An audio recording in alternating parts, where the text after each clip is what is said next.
بسم اللہ الرحمن الرحیم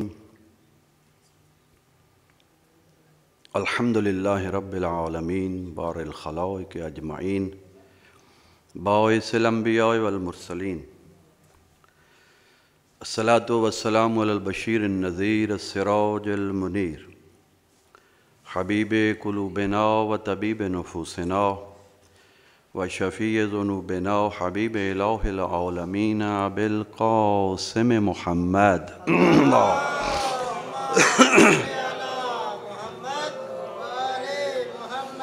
وعلى آلہ الطیبین الطاہرین المعصومین الذین اذهب اللہ عنہم الرجس وطہرہم تطہیرا اللہم صلی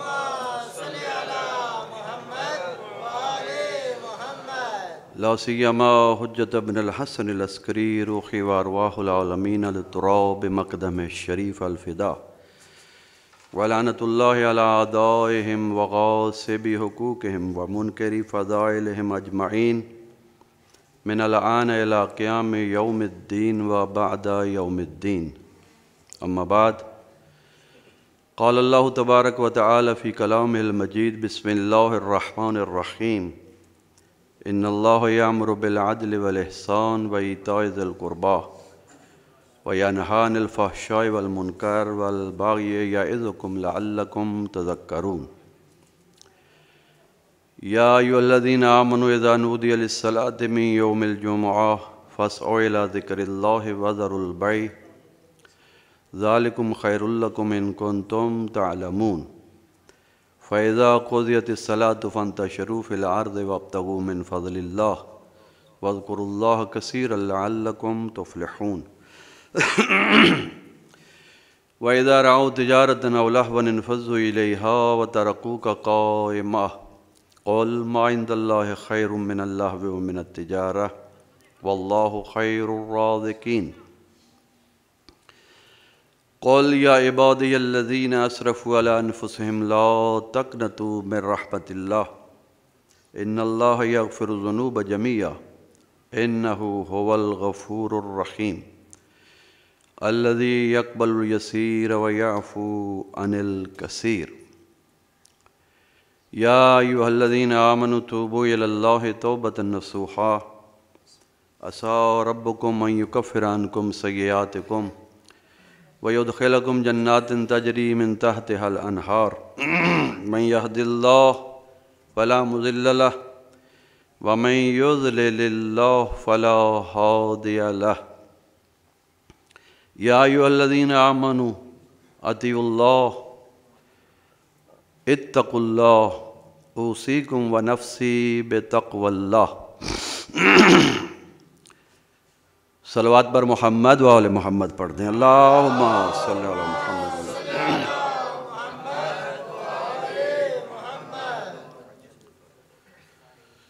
عزیزان گرامی سامعین محترم خدا آپ کو صحت و سلامتی عطا فرمائے۔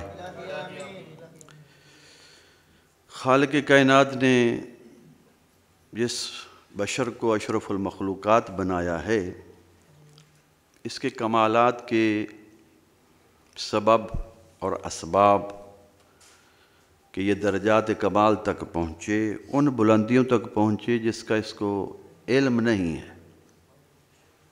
اس قدر بلندیاں اس انسان کے لیے خالق کائنات نے آمادہ کر رکھی ہیں، تیار ہیں کہ اس کے وہم و گمان میں بھی نہیں۔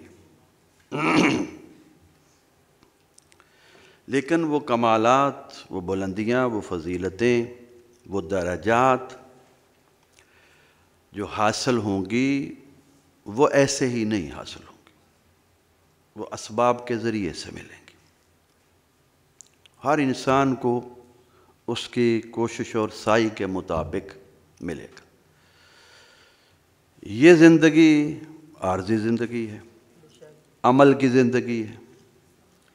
اس زندگی میں عمل ہے اور اخروی زندگی میں نتیجہ ہے۔ یہاں کرنا ہے، آگے بھرنا ہے۔ جو یہاں کریں گے وہ آگے ملے گا۔ اچھا کریں گے اچھا ملے گا، برا کریں گے برا ملے گا۔ یہ عمل کی زندگی ہے، یہ جہان جہان عمل ہے۔ یہاں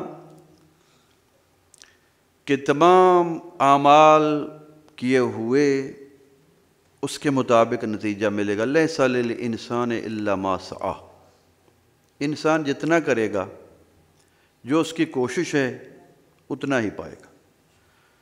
پھر جو خیر کے لیے کرے گا خیر ہی پائے گا، جو برائی کے لیے کرے گا وہ برائی ہی پائے گا۔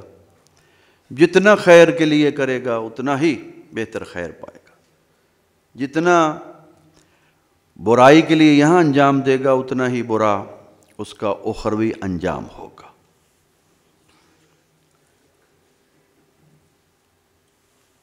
ایام معدودہ کی یہ زندگی مختصر سی انسان کو خدا نے ایک نعمت کے طور پر عطا فرمائی ہے، اور اس کے بدلے میں عظیم انعامات، قرآنی آیات، احادیث و روایات کا اگر مطالعہ کیا جائے تو ایک ایک عمل کے بدلے میں خدا عظیم انعامات عطا فرماتا ہے کہ انسان ان کو شمار بھی نہیں کر سکتا، اتنے انعامات ہیں۔ عمل چھوٹا ہے لیکن انعام بڑا ملتا ہے۔ ضرورت اس بات کی ہے کہ انسان اپنے اعمال کو درست کرنے کی کوشش کرے، وہ فرائض وہ واجبات جو خدا نے اس بندے پر، انسان پر، بشر پر لاگو کیے ہیں، لازم کیے ہیں، ان کو دیکھے، معرفت حاصل کرے۔ اس لیے کہا جاتا ہے دین کی معرفت اول الدین ہے، اول دین معرفت ہے۔ اس کی معرفت سے مراد یہی ہے، اس کے احکام کی معرفت، اس کے فرائض کی معرفت، اس کے واجبات کی معرفت۔ ایک بندہ اسلام سے قریب ہے، پتہ ہے میرے واجبات کیا ہیں، میرے فرائض کیا ہیں، جب سے بالغ ہوا اس کو پتہ ہے یہ میری واجب چیزیں ہیں، یہ میری فرائض ہیں، اس کو انجام دے رہا ہے اور سنجیدگی سے انجام دے رہا ہے۔ واجب کو چھوڑتا نہیں ہے، حرام کا ارتکاب نہیں کرتا، یہاں تک کہ جو ہے وہ ہر وہ چیز جو بری سمجھی جاتی ہے اس کے قریب نہیں جاتا، خیر کی طرف سبقت کرتا ہے۔ تو یہ انسان باقی اعمال میں بھی اور باقی چیزوں میں بھی جو ہے وہ آگے ہے۔ تو یقیناً اس انسان میں اور اس انسان میں زمین و آسمان کا فرق ہے کہ جو پیدا ہوا، بالغ ہوا، اور بالغ ہونے کے بعد ابھی تک پتہ ہی نہیں ہے کہ مجھ پر واجب کیا ہے اور حرام کیا ہے، یہاں تک کہ زندگی کا ایک عرصہ گزر جاتا ہے پھر بھی اس کو پتہ نہیں چلتا کہ مجھ پر واجب کیا تھا۔ کبھی کسی کے خطاب میں، کسی تقریر میں، کسی مجلس میں، کسی عالم میں کہ جو ہے وہ سامنے آ کے بیٹھ گیا، اظہار ہوا، پتہ چلا، وہاں خبر ہوئی کہ مجھ پر یہ چیزیں واجب تھیں، یہ فرائض تھے اور میں نے ان کو انجام دینا۔ اس لیے میرے عزیزو ضرورت اس بات کی ہے، ہمارے ہاں ہمارے معاشرے میں دین سے اس قدر دوری ہے کہ بندہ قبر کے اندر اس کی ٹانگیں پہنچی ہوتی ہیں اور ابھی تک اس کو اپنے فرائض کا پتہ نہیں ہوتا کہ میرے فرائض کیا ہیں، میرے واجبات کیا ہیں۔ مومن حقیقی تو وہ ہے نا کہ جو ابتدائی زندگی سے اپنے فرائض کی معرفت کو حاصل کرتا ہے، خود اپنی بھی اپنے اولاد کی بھی، کہ کیا مجھ پر واجب، کیا میری اولاد پر واجب ہے۔ میں عرض کر رہا تھا کہ انسان کو خدا اس دنیا میں چھوٹے چھوٹے اعمال کے سبب سے اس قدر عطا فرماتا ہے کہ انسان تصور بھی نہیں کر سکتا۔ ایک بار صلوات پڑھ دیں محمد و آل محمد کی ذات پر بآواز بلند۔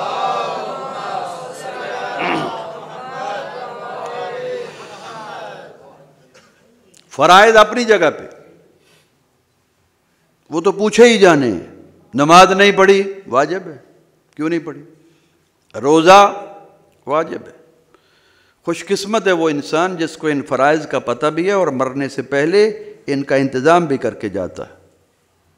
اول زندگی سے اپنے فرائض گن رہا ہے، آج کے میرے یہ فرائض تھے، میں نے ان کو انجام دے دیا۔ 5 نمازیں واجب تھی، ادا کر لیں، صبح کی پڑھی بھی ہے، ظہر کی بھی پڑھی ہے، عصر کی بھی ہے، مغرب کی، عشاء کی بھی۔ سال کے بعد 1 مہینہ روزے آتے ہیں، وہ بھی جو ہے وہ بڑی محبت کے ساتھ رکھتا ہے۔ یہ نہیں ہے روزے آ گئے پرواہ ہی نہیں ہے، روزانہ دن گزر رہا ہے، پتہ ہی نہیں میں نے نمازیں پڑھی بھی ہیں پہ نہیں پڑھی۔ پھر بوڑھا ہو گیا، بوڑھا ہونے کے بعد جب بوڑھا ہوا ہے تو اب سخت ہی نہیں ہے، ان اعضاء میں جو کمزور ہو گئے ہیں، تو کمزوری کی حالت میں تو فرائض کو انجام دینا ہی مشکل ہو جاتا ہے۔ اس کے لیے وہ کیا کرے گا؟ مشکل ہے، نہیں ہو سکتا۔ جوانی انسان کے لیے، نوجوانوں کے لیے غنیمت ہے۔ عبادت جوانی میں ہی اس کا مزہ ہے، سجدہ جوانی کا، رکوع جوانی کا، ورنہ بڑھاپے میں تو نہ رکوع میں صحیح کھڑا ہو سکتا ہے، حرکت کر رہا ہے بدن جسم، اور نہ ہی سجدے میں جو ہے۔ کتنے ایسے لوگ ہیں جو فرائض کی انجام دہی میں کوتاہ ہیں، پیچھے ہیں، مستحبات کی تو دور کی بات ہے، مستحبات تو بعد کی بات ہے۔ کتنے ایسے لوگ ہیں جو محرمات میں مبتلا ہے، حرام چیزوں کا انجام دیے جا رہے ہیں، مکروہات تو دور کی بات، کہ مکروہ سے بچنا وہ تو دور کی بات، مکروہ تو ہم ہر وقت کیے جا رہے ہیں، محرمات میں حرام ہے کیے جا رہا۔ صبح سے لے کر شام تک جب سے اٹھا ہے، شام تک جو ہے محرمات، پتہ ہی نہیں ہے۔ کتنے ایسے محرمات ہیں ہم انجام دے بیٹھتے ہیں، پتہ ہی نہیں ہوتا یہ حرام ہے یا نہیں۔ لیکن مومن حقیقی وہ ہے جس کو پتہ ہے میرا فرض کیا ہے، میرا واجب کیا ہے، میں نے اس کو انجام دینا ہے، اور پتہ ہے اس کو کون سی چیز مجھ پر حرام ہے جس کو میں نے ترک کرنا ہے اور چھوڑنا ہے، جس کو میں نے انجام نہیں دینا۔ فرائض میں سے کون سی چھوٹی ہے اس کو انجام دینا، جو ادا نہیں کر سکا اس کی قضا کر لی۔ یہ مومن حقیقی طور پر، یا ایھا الذین آمنوا اتقوا اللہ، اے ایمان والو تقوی اختیار کرو، یعنی اس کو فکر ہے، اس کو جو ہے وہ سوچ و بچار میں رہتا ہے، وہ فکر میں رہتا ہے، وہ اس ڈر میں رہتا ہے کہ خدا نے مجھ پر یہ واجب کیا تھا، میں نے اس کو انجام بھی دیا ہے کہ نہیں۔ کیوں؟ وہ میرا مولا ہے، میرا آقا ہے، میرا مالک ہے۔ اس مالک کے فرمان کو میں نے انجام دیا کہ نہیں دیا؟ دنیا کے مالک اور دنیا کے مولا سے بندہ انسان اتنا ڈرتا ہے، وہ مالک جس نے اس کو وجود کی نعمت عطا کی ہے، وہ مالک جس نے اس کو انسانیت کی نعمت عطا کی ہے، وہ جس خالق نے اس کو اتنا خوبصورت بدن اور جسم دیا ہے، وہ مالک جس نے اس کو عقل کی نعمت عطا کی ہے، شعور کی نعمت عطا کی ہے، علم کی نعمت عطا کی ہے، وہ مالک جس نے اس کو خود انسان بنایا، اولاد عطا کی، نعمتیں دیں، اتنے انعامات عطا کیے ہیں، تو کیا اس مالک کے حکم کو بجا لانے میں کوتاہی کرنی چاہیے؟ کیسے ہو سکتا ہے؟ اس فکر میں جب انسان رہتا ہے کہ میں نے اپنے مالک کے حکم کو انجام دیا ہے کہ نہیں دیا، اگر نہیں دیا تو ڈر ہے، آج کی نماز نہیں پڑھی تو ڈر ہے، جھوٹ بولا ہے تو ڈر رہا ہے، کل میں نے اپنے خالق کے دربار میں جانا ہے وہ پوچھے گا، کل میں نے اپنے مالک کے دربار میں حاضر ہونا ہے تو وہ پوچھے گا۔ ہاں یہ علیحدہ بات ہے، کبھی غفلت کی وجہ سے، لا علمی کی وجہ سے، جہالت کی وجہ سے اگر کچھ چیزیں چھوٹ جائیں، غلطی ہو جائے، سرزد ہو جائے، وہ کریم مولا، وہ بخشنے والا ہے، لیکن عمدن نہیں، جان بوجھ کر نہیں۔ اگر عمدن اپنے مولا کے دربار میں انسان اگر خلاف ورزی کرتا ہے تو یہ اس خالق کائنات مالک حقیقی کے دربار میں اس کے سامنے جرأت ہے، اس جرأت سے ڈرنا چاہیے، اس جرأت سے خوف کرنا چاہیے۔ غفلت میں ہو گئی کوتاہی، کوئی بات نہیں، وہ کہتا تم غافل ہو گئے، تیرا دشمن جو میرا بھی دشمن ہے، جس کو میں نے جنت سے باہر نکالا ہے شیطان کو، وہ تیرا دشمن ابدی ازلی ہے، اس کا کام ہی ہے تجھے غافل کرنا، اس کا مقصد یہ ہے کہ اس کو خدا سے دور کرنا۔ اگر اس نے غافل کر دیا اور تو فرائض کی انجام دہی سے دور ہو گیا ہے کبھی، تو پھر اس کے لیے توبہ کا دروازہ میں نے کھول رکھا ہے۔ غافل ہو گیا تو تو صحیح، فریضہ انجام نہیں دیا، غفلت کی، محرمات کا ارتکاب کر لیا، غفلت کی، تو نے میرے احکام کی خلاف ورزی کی ہے، غافل ہو گیا جہالت کی وجہ سے۔ میرا دربار تو کھلا ہے، میرا دروازہ تو بند نہیں ہوا، تو صحیح میرے دروازے میں داخل تو ہو۔ یا ایھا الذین آمنوا توبوا الی اللہ توبۃ نصوحا، اے ایمان والو آؤ تو صحیح، رجوع تو کرو۔ توبہ کا مطلب ہی ہے رجوع تو کرو، آؤ تو صحیح، میرا دروازہ کبھی بند ہی نہیں ہوتا۔ دنیا کے سخی رات کے وقت بند کر دیتے ہیں، دن کے وقت کھلا رکھتے ہیں، میں وہ سخی الاسخیاء ہوں، دنیا کے کائنات کے سخیوں کو بھی میں نے پیدا کیا ہے، کسی لمحے میں بھی میری سخاوت کا دروازہ بند نہیں ہوتا۔ تم آؤ تو صحیح، خالی نہیں جاؤ گے، کچھ پا کے ہی جاؤ گے۔ برائے خوشنودی محمد و آل محمد بآواز بلند تر صلوات۔ اللہ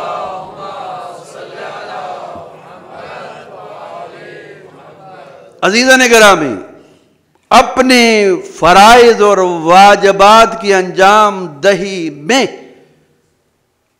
انسان جو مضبوط ہے، قوی ہے، طاقتور ہے، وہ کبھی بھی شیطان اس پر حملہ آور نہیں ہوتا، اور اگر ہوتا بھی ہے تو کامیاب نہیں ہو سکتا، ہمیشہ اس پر حملہ آور ہوتا، کیوں؟ اس سے نا امید ہے، اس سے نا امید ہے۔ خدا کہتے ہیں ان الصلاۃ تنہی عن الفحشاء والمنکر، نماز تو فحشا سے روکتی ہے، منکرات سے روکتی ہے۔ جو بندہ نمازی ہے فحشا سے کیوں روکے گا؟ شیطان آتا ہی نہیں ہے اس کے پاس۔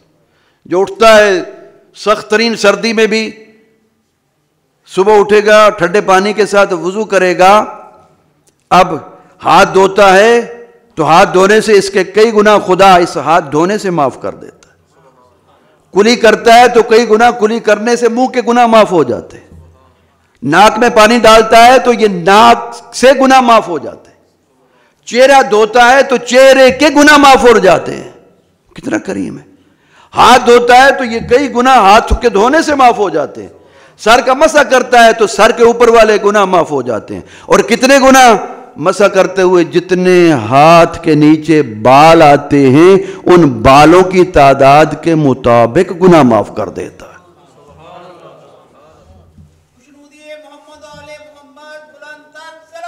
اللہ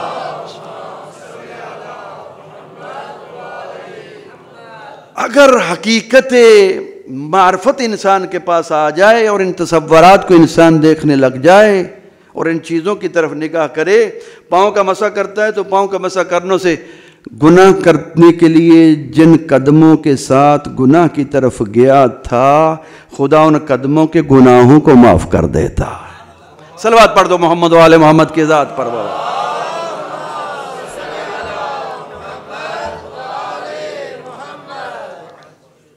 عزیزان گرامی، اتقوا اللہ، تقوی الہی اختیار کرو اپنے فرائض کی انجام دہی میں۔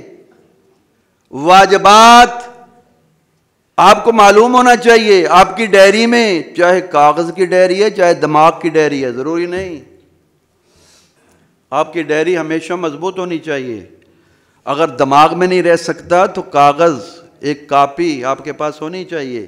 جس دنیا کے حساب و کتاب میں ہم کوتاہی نہیں کرتے، میں نے اس کا اتنا دینا ہے، اس سے اتنا لینا ہے، یہ دے دیا، آج یہ کر لیا، آج وہ کر لیا، آج یہ کر لیا۔ دنیا کے معاملات میں اتنے حساب و کتاب، دین کے معاملات میں اتنے پیچھے، کبھی خیال ہی نہیں کیا، کبھی میں نے سوچا ہی نہیں۔ میں نے 15 سال کی عمر میں بالغ ہو گیا تھا۔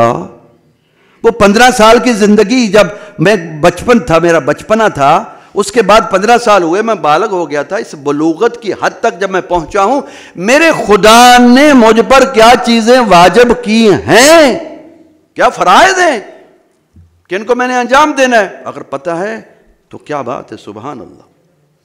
السابقون السابقون اولئک المقربون، خیرات کی طرف سبقت کرنے والا، خیرات کی طرف جلدی کرنے والا، اچھے کاموں کی طرف بھاگنے والا، اچھے کاموں کی طرف سرعت کرنے والا، اچھے کاموں کی سننے والا، ہمیشہ جہاں سے بھی سچائی، اچھائی، خیر کا نگارہ بج رہا ہے، وہاں جانے والا خدا کا پسندیدہ بندہ ہوتا ہے۔ اور وہ انسان جدھر سے برائی کی آواز آ رہی ہے، بدبختی کی آواز آ رہی ہے، گندگی کی آواز آ رہی ہے اور شہوت رانی کی آواز آ رہی ہے، ادھر کی طرف جلدی کرنے والا شیطان کا محبوب انسان ہوتا ہے۔ بندہ تو وہی ہے، مومن تو وہی ہے کہ جو سبقت کرتا ہے۔ مجھے وہ یاد آ رہی وہ حدیث مولا امام موسیٰ کاظم علیہ السلام سے،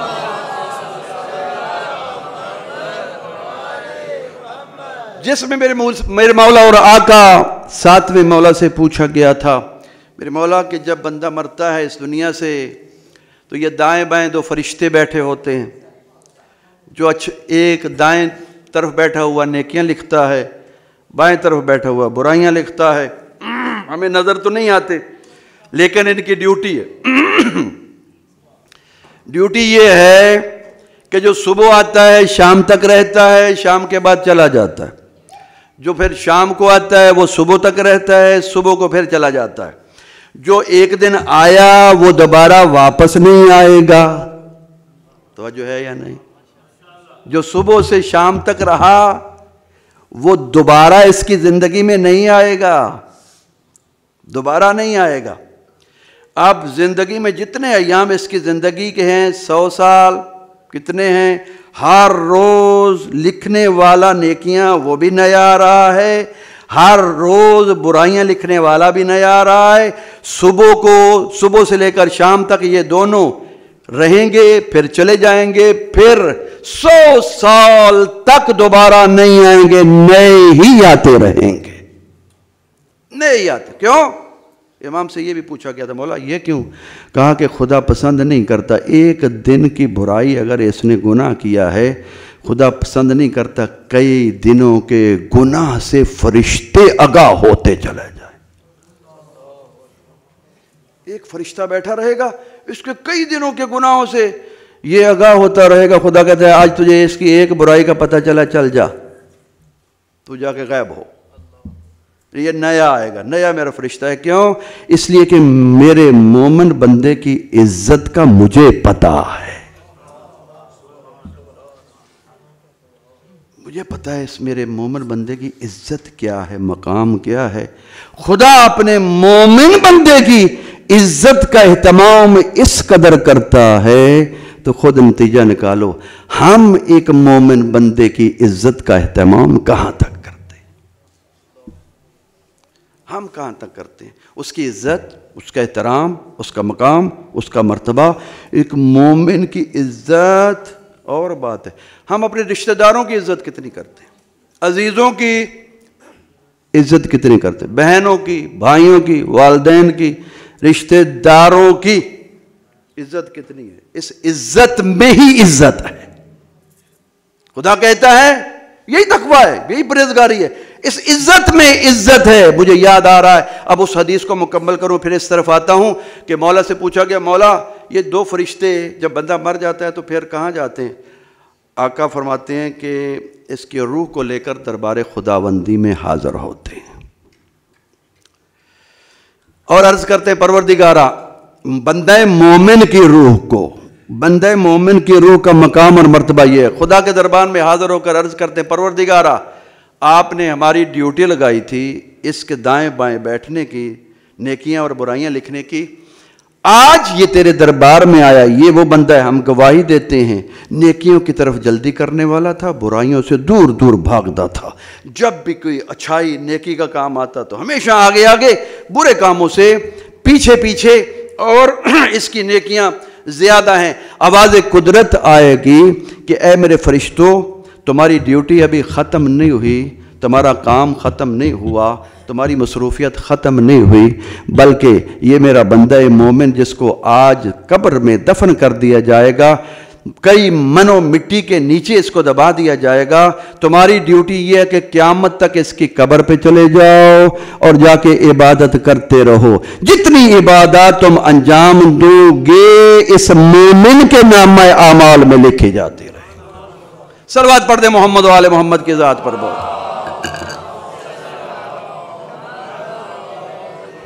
برائے خوشنودی محمد و آل محمد باواز بلند تر صلوات۔ اللہ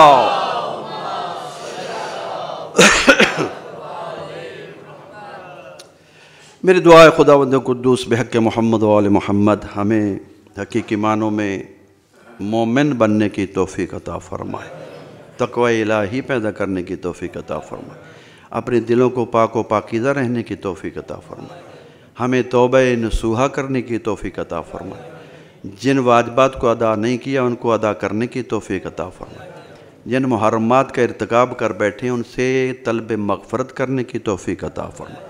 میرے آقا اپنے آخری حجت کے ظہور میں تعجیل فرما۔ ربنا لا تزغ قلوبنا بعد اذ ہدیتنا وہب لنا من لدنک رحمہ انک انت الوہاب۔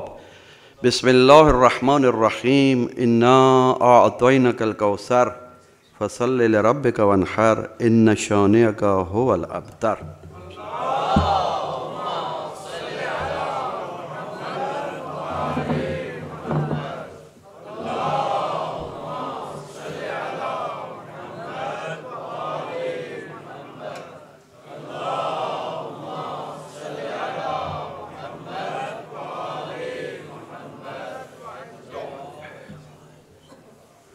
السلام علیکم ورحمۃ اللہ وبرکاتہ۔ اعوذ باللہ من الشیطان الرجیم، بسم اللہ الرحمن الرحیم، الحمدللہ رب العالمین بار الخلائق اجمعین۔ قال اللہ تبارک و تعالی فی شان النبی صلی اللہ علیہ وآلہ وسلم ان اللہ وملائکتہ یصلون علی النبی یا ایہا الذین آمنوا صلوا علیہ وسلموا تسلیما۔ اللہم صل علی اللہم صل علی محمد وآل محمد۔ اللہم صل علی النبی محمد ابی القاسم محمد صلوات اللہ علیہ وعلی امیر المومنین علی ابن ابی طالب صلوات اللہ علیہ وعلی السیدۃ النساء فاطمۃ بنت رسول اللہ وعلی الحسن المجتبی والحسین الشہید بکربلا وعلی ابن الحسین ومحمد ابن علی وجعفر ابن محمد وموسیٰ ابن جعفر وعلی ابن موسیٰ ومحمد ابن علی وعلی ابن محمد والحسن ابن علی والحجت ابن الحسن صلوات اللہ علیہ۔ اللہم انی رضیت بہم ائمتا فردنی لہم انکا علی کل شیء قدیر۔ اللہم اجل فرجہم وسہل مخرجہم ولعن واہلک اعداءہم اجمعین۔ یا ایہا الذین آمنوا اتقوا اللہ اوصیکم ونفسی بتقوی اللہ۔ صلوات پر محمد و آل محمد۔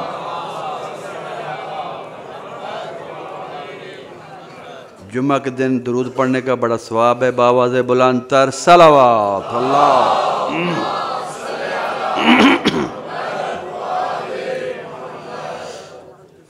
عزیزان گرامی، ایک تو بتا دوں کہ وقت 40 منٹ کا کہا گیا ہے پہلے کا، لیکن وقت کیونکہ چینج ہو گیا ہے اب 10 منٹ اوپر جایا کرے گا۔ اعلان اگرچہ نہیں ہوا کیونکہ جو 12:40 پہ نماز جماعت کا کہا گیا تھا وہ اس لیے کہ 11:45 47 11:50 پہ اذان کا وقت تھا پہلے، تو آج اذان کا وقت 12:03 پہ ہے، تو اس لیے جو ہے اذان کے بعد خطبہ جو ہے وہ 10 منٹ پہ شروع ہوا 12:10 پہ، تو 10 منٹ کا آگے اضافہ ہوگا تاکہ خطبے میں کچھ بیانات کیے جا سکیں، ورنہ وقت جو ہے وہ کم 45 اور یعنی 45 اور 50 کے درمیان انشاءاللہ جو ہے وہ جماعت شروع کر دی جائے گی. صلوات پڑھ دیں محمد و آل محمد کی ذات پر.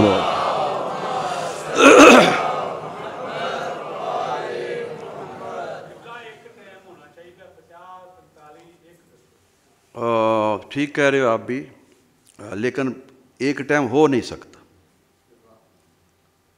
ایک ٹائم پتہ کیا اس کی طرف سے بھی ایک ٹائم نہیں ہے نا، ہم کیا کریں، مجبور ہیں.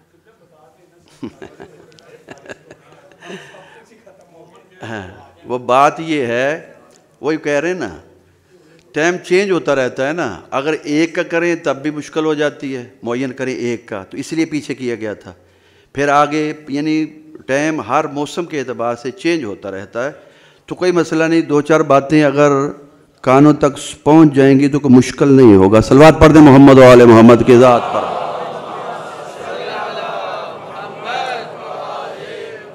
ویسے آپ لوگ خطیبوں ذاکروں کی مجلسوں میں صبح سے لے کر شام تک بیٹھے رہتے ہیں، اور ایک خطیب جمعہ کی مجلس میں 1 گھنٹہ بیٹھنا مشکل ہو جاتا ہے. نہیں ٹھیک ہے، یہاں در حقیقت دین جو پہنچتا ہے وہ اس منبر پہ پہنچتا ہے جہاں پر جمعہ ہوتا ہے. یہاں پر دین بھی ہے، سیاست بھی ہے، حکمت بھی ہے، علم بھی ہے، حقیقت بھی ہے، معرفت بھی ہے. حق اگر پہنچے گا تو اس منبر سے پہنچے گا. اس لیے کچھ باتیں پہنچانے کا مقصد خطبے کا یہ صرف نماز پڑھنا مقصود نہیں ہے. نماز آپ گھر میں بھی 2 رکعتیں پڑھ کے فارغ ہو سکتے ہیں. یہاں جو بیٹھتے ہیں یہاں در حقیقت آ کر اپنے دلوں کو پاکیزگی کی طرف لے کے جانا اور حالات حاضرہ سے بھی آگاہی حاصل کرنا مقصود ہوتا ہے. تو طبیعی ہے کہ وہ کچھ نہ کچھ وقت دیا جائے، ہم بھی وقت دیں، آپ بھی وقت دیں، مل کر تھوڑا سا. لہذا بہرحال کوشش تو یہ کی جاتی ہے کہ ایک وقت معین ہو، لیکن بعد میں اگر کر لیا جائے 5 منٹ 10 منٹ لیٹ تو کوئی مسئلہ نہیں ہے. صلوات پڑھ دیں محمد و آل محمد کی ذات پر. ایک بار پھر تکلیف کریں باواز بلند تر صلوات.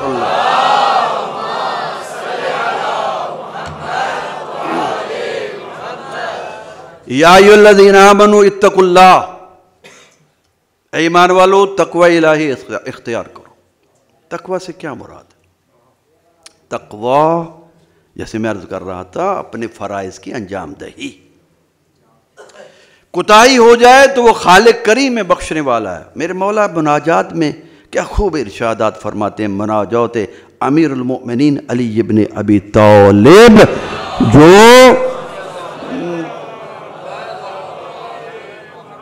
مفاتیح الجنان میں موجود ہیں، جا کے ان کو دیکھو، سنو کیا عجیب جملات ہیں. حضرت وہاں جو ہے وہ اس کے ساتھ رابطہ کرنے کے لیے 2-4 جملے صرف آپ کے جو ہے وہ طہارت قلبی کے لیے. مولا یا مولا یا الفاظ ہیں جو پڑھتے رہتے ہیں وہ ان کو پتہ ہے.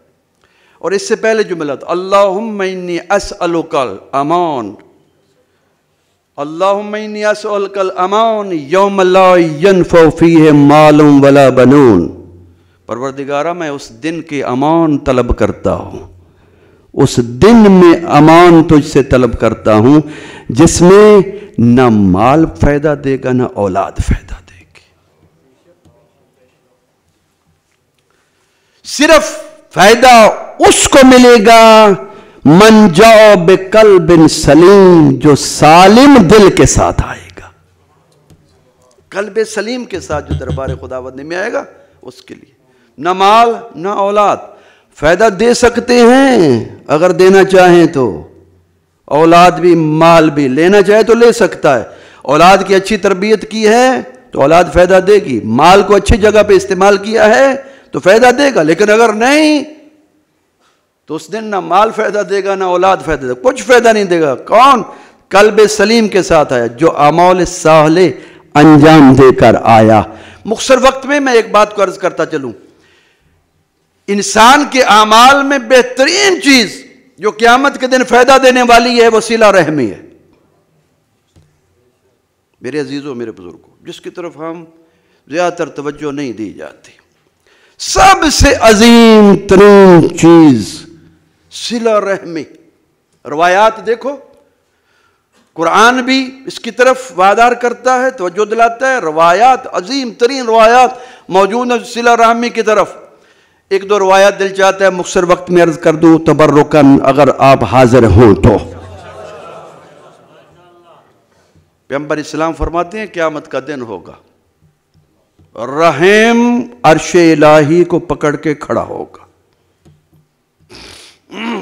رحم سے مراد رشتہ داری، آپس میں رشتہ کون سا؟ والدین کا اولاد کے ساتھ، اولاد کا والدین کے ساتھ، بھائیوں کا بھائیوں کے ساتھ، بھائیوں کا بہنوں کے ساتھ، بہنوں کا بھائیوں کے ساتھ، چچا کا بھتیجے کے ساتھ، بھتیجے کا چچا کے ساتھ، ماموں کا بھانجوں کے ساتھ، بھانجے کا ماموں کے ساتھ، خالہ کا بھتیجے کے ساتھ، بھتیجے کا خالہ کا بھانجے کے ساتھ، یہ سب رشتے، بہنوں کا بہنوں کے ساتھ۔ ارے یہ رشتے خدا نے پیدا کیے ہیں اور ان کو باقی رکھنے کا بھی حکم دیا ہے۔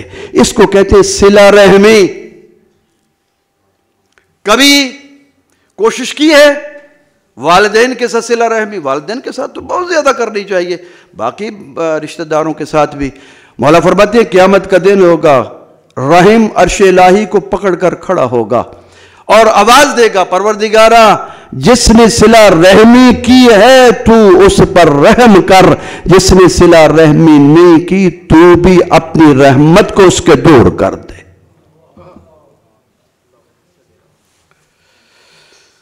پیغمبر اسلام کے ایک اور فرمان ہے، ایک اور حدیث ہے، مولا فرماتے ہیں صلہ رحمی کے پتہ کتنے فائدے ہیں، اتنے زیادہ صلہ رحمی کے فائدے ہیں کہ انسان اگر ان کی طرف توجہ دے تو انسان کا گھر آباد ہو جائے گا، کاروبار آباد ہو جائے گا، اولاد آباد ہو جائے گی، خود آباد ہو جائے گا، گھر میں چراغ روشن ہو جائیں گے، رونقیں آ جائیں گی۔ لیکن یہی صلہ رحمی اگر نہ کرے، قطع رحمی کرے، گھر برباد ہو جائیں گے، چراغ بجھ جاتے ہیں رونقوں کے، بربادی ہی بربادی آ جاتی ہے۔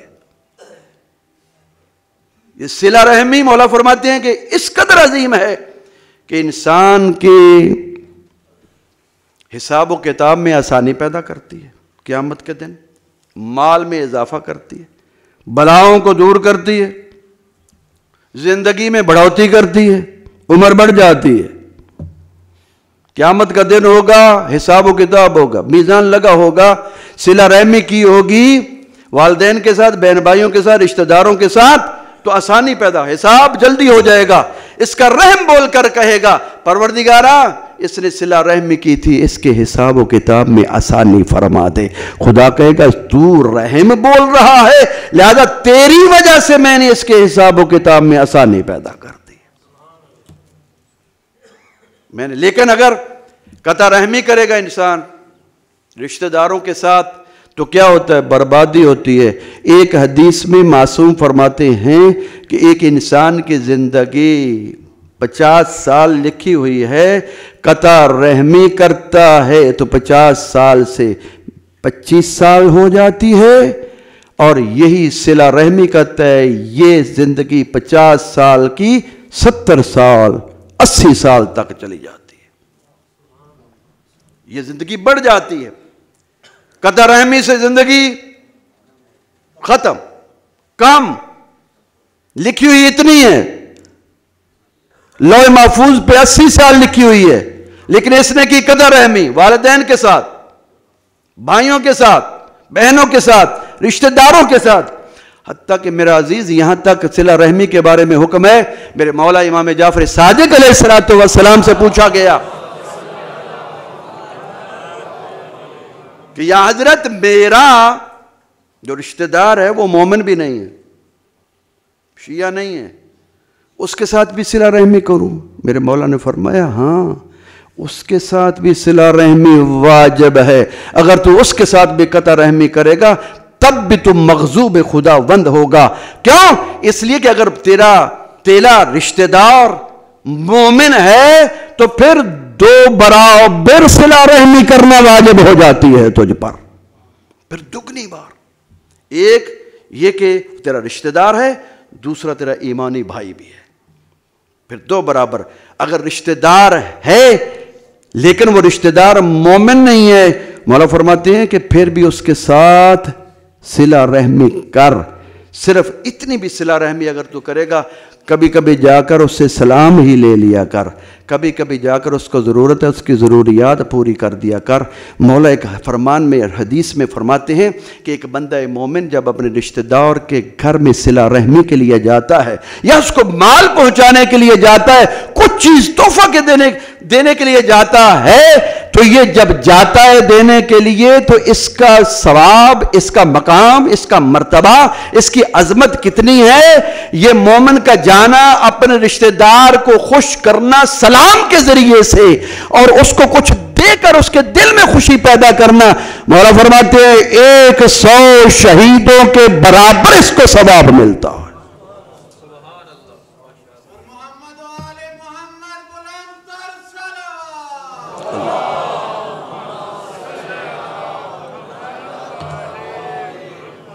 100 شہیدوں کے برابر ثواب۔ صرف اتنا ہی نہیں، مولا فرماتے ہیں اس کا جانا، اس کو کسی چیز کا اپنے رشتہ داروں کے ہاں دینا، مال پہنچانا، اتنا ہے کہ یہ جب جاتا ہے تو ہر قدم پر 1000 درجے کا ثواب خدا عطا فرماتا ہے۔ 1000 درجے کا ثواب۔ وہ درجات کون سے؟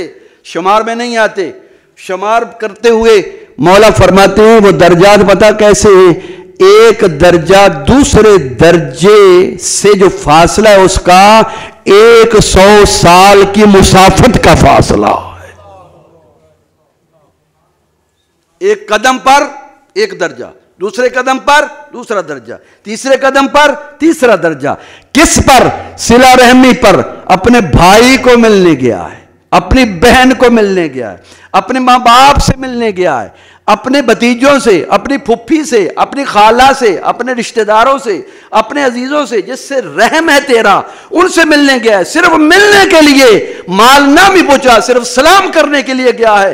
آقا فرماتے 100 شہیدوں کا ثواب اور ایک قدم پر 1000 درجات، ایک درجے کا فاصلہ دوسرے درجے سے پتہ کتنا؟ 100 سال کی مسافت، 100 سال کی۔ اور ایک درجہ، پہلا درجہ پتہ کیسا درجہ ہوگا؟ پہلا درجہ جنت میں جو ملے گا وہ چاندی کا درجہ ہوگا، دوسرا سونے کا درجہ ہوگا، تیسرا مروارید کا درجہ ہوگا، چوتھا زمرد کا درجہ ہوگا، پانچواں ابرجد کا درجہ ہوگا، چھٹا مشک کا درجہ ہوگا، ساتواں عنبر کا درجہ ہوگا، آٹھواں کافور کا درجہ ہوگا۔ مولا فرماتے جتنے قدم یہ اٹھا کے جائے گا اپنے رشتہ دار کے ساتھ صلہ رحمی کے کرنے کے لیے، ہر قدم پر اگر 1000 قدم بھی گن کے گیا ہے، ہر قدم پر 1000 درجے ملیں گے۔ اور وہ درجے کون سے ہوں گے؟ جنت میں جتنی نعمتیں خدا اس کو عطا کرے گا ان نعمتوں کے حساب سے یہ درجات بنتے چلے جائیں گے۔ ان نعمتوں کے حساب سے درجات ہوں گے۔ بس وقت ختم ہو رہا ہے، اپنی بات کو ختم کروں۔ مولا فرماتے ہیں صلہ رحمی کرو، گھر آباد کرو، صلہ رحمی کرو، رزق میں اضافے کا سبب بنو، صلہ رحمی کرو، اپنے آپ سے بلاؤں کو دور کرو، صلہ رحمی کرو، قیامت کے دن اپنے حساب و کتاب میں آسانیاں پیدا کرو۔ یاد رکھنا مولا فرماتے 3 چیزیں ایسی ہیں مرنے سے پہلے بھی اگر ان کو تو نے انجام دیا ہے تو مرنے سے پہلے عذاب میں انسان مبتلا ہو جائے گا۔ ان میں سے ایک یہی ہے قطع رحمی، صلہ رحمی نہ کرنا۔ کہیں ایسا نہ ہو تیرے پاس تیری جیب میں مال آ گیا تو قطع رحمی کا سبب بن جائے۔ کہیں ایسا نہ ہو تیرے پاس شہرت آ گئی، دولت آ گئی، مقام آ گئی، عزت آ گئی، ایسا نہ ہو کہ تو اپنے رشتہ داروں سے دور ہو جائے۔ نہ، تیرا مال، تیری اولاد، تیری شرافت، تیرا مقام، تیرا مرتبہ، تیری کرسی، تیری سیٹ، تیرا جو ہے دنیا میں بہت بڑا مقام حاصل کر جانا سبب نہ بنے تجھے والدین سے دور کر دے، بھائیوں سے دور کر دے، بہنوں سے دور کر دے، رشتے سے دور کر دے، صلہ رحمی سے دور کر دے۔ کہیں اگر ایسا ہو گیا جان بوجھ کر بھی تو نے ایسا کیا یا جان بوجھ کر نہ کیا، عذاب خداوندی میں مبتلا ہوگا۔ خاص طور پر والدین کے ساتھ قطع رحمی کرنے والا آ کے والدین تو اس دنیا میں اس وقت تک مرتا نہیں جب تک عذاب میں مبتلا نہیں ہو جاتا، عذاب آ کے رہتا ہے۔ یہ ایام ہیں، ایام سیدہ کے ساتھ متصل، شہزادی کونین کے ساتھ فاطمہ الزہرا سلام اللہ علیہا، ام السادات الصدیقہ المرضیہ البتول الطاہرہ المطہرہ۔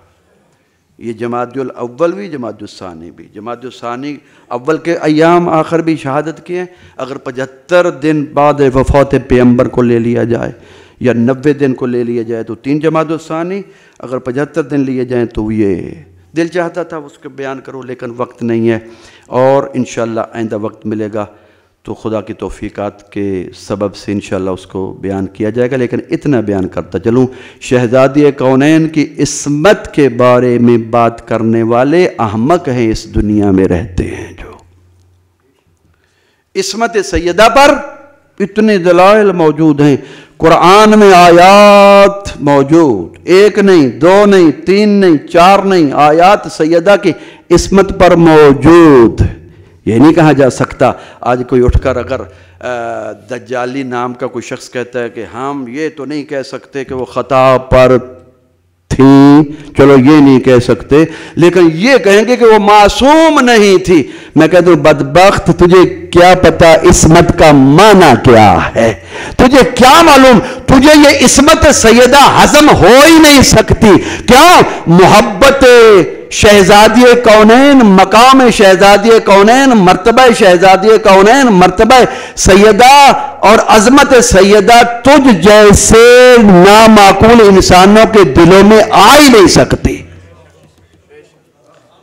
یہ فخر ہے ان لوگوں کا جن کے نطفے پاک ہیں، ان کو فخر ہے، صرف انہی کے دلوں میں محبت آل محمد اور عظمت سیدہ کونین آ سکتی ہے۔ تو شہزادی کونین کی عصمت پر آیہ تطہیر موجود ہے، سورہ انا اعطیناک الکوثر موجود ہے۔ انشاءاللہ خدا ہمیں توفیق دے اس کو اور زیادہ اجاگر کرنے کی، اور محمد و آل محمد کے ساتھ محبت کو مزید مضبوط سے مضبوط تار پیدا کرنے کی۔ وما علینا الا البلاغ۔ بسم اللہ الرحمن الرحیم۔ والعصر ان الانسان لفی خسر